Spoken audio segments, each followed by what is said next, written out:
National Fishing Week, and who better than a great fishing ambassador, Big Jim McLaughlin, here to talk about that. Good morning to you. Good morning. Good to be here. Yeah, you're no stranger to the early morning. Great time to catch fish, right? Oh, it's a great time to catch fish. Yeah. It's, early and late, but the other thing too, and I always tell people, they think you got to get out early, like you got to get out late, but all the fishing tournaments are from 7 to 3 or 7 to 4, and they catch all these big fish, so you just have to learn how to do it. Yeah. So that's what it's about, National Fishing Week, attracting people to the sport itself. Yep. And the beauty of this sport is that you can do it with, I grew up doing this with my dad. We would go out and go fishing, and it was just a great bonding experience. A lot has changed with fishing of late in the last 10, 15 years, and some ambassadors like yourself have really started to, had really started back then to drive that change, and we're starting to see the effects of that. Some real environmental responsibility going on out there. Yeah, Jeff, that's one thing that we always push with National Fishing Week is the respect for the environment.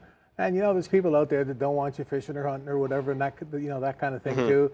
But it's the fishermen and the hunters that are doing stuff, and there's no better way to gear up for the future than introducing the young ones to fishing, or even like old guys like me to fishing if you haven't fished. Right. Because you become like a conservationist at heart. You want to take care of what well, you're the ones. using. You're the ones in those areas, and you're looking at those environments and thinking, man, I never want this to change. It's beautiful here, and so that's a good lesson to learn.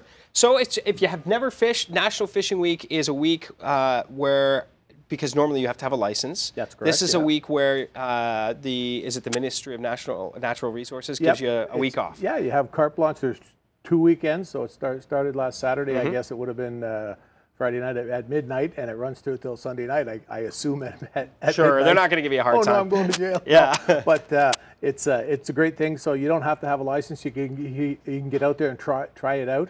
And it's not just getting out there yourself. It's even if you already have a license, maybe you have a boat, you have some access. Get someone out that hasn't done it or that doesn't get to get out often. And I often tell people too. One of the little lines I've used a lot is that if you take a young kid fishing, that kid that drives his bicycle, or it'd be his Porsche now, past your front lawn every day and throws the empty pop can on it or something, take him fishing. He won't be doing that anymore. It's true. It is true. It's amazing when you get on the water what changes. Yep. Well, there's a bonding there too. When you get out, it's really, really cool. I watch families fish a lot of times because I do a lot of events. Like we did one in Kingston this year. They had 750 kids. Wow! And you see the families, and they're all in groups. There'll be all the family members together. 3 or 4 brothers and sisters. That's pretty awesome. And all the families, and all of a sudden there's like 20 all from the same family, and they're all hanging the worm over the side of the dock. And it's a great thing. Let's talk about how I want to get started in this sport. So you'll see these in stores. These nice packages to get you going, right? Entry-level combo, and keep it simple to start. You only need 6.5 foot rod. Go into a local tackle shop. And don't be afraid to say, I don't know what I need. Yeah.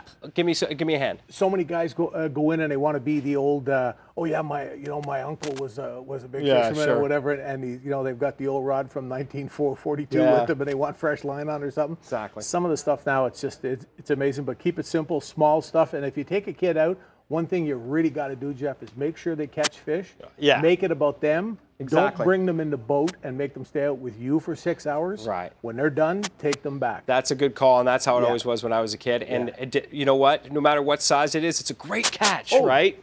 Bluegills. A perch. It's all they need. They just need something happening at the opposite end of the line. I love this. You've got some giveaways for us this week, National Fishing Week. All right. So is this for kids? This a good starter for kids right here? It's an entry level. They come from Rappel, the Sportsman Show, everything, and it's great because it's just the whole package for the kid. It's the lures, the reed, the line, the reel, the cap. They're ready to go fishing. All right. So here's what we're going to do. Email us, Ottawa. It's ottawacontest@ctv.ca. Let us know a type of freshwater fish that you would find in Ontario. How's that? How about a largemouth bass? How about that? Go ahead and put that in the subject line for today. Ottawa Contest at CTV.ca. We'll hook you up with 1 for an adult and 2 for kids. That's very cool. Thank you so much for bringing that by and a pleasure for having talking to us about fishing and conserving the environment too. Thank you, sir. Big Jim McLaughlin. Awesome, all the best out there. Yes, sir. Thank you.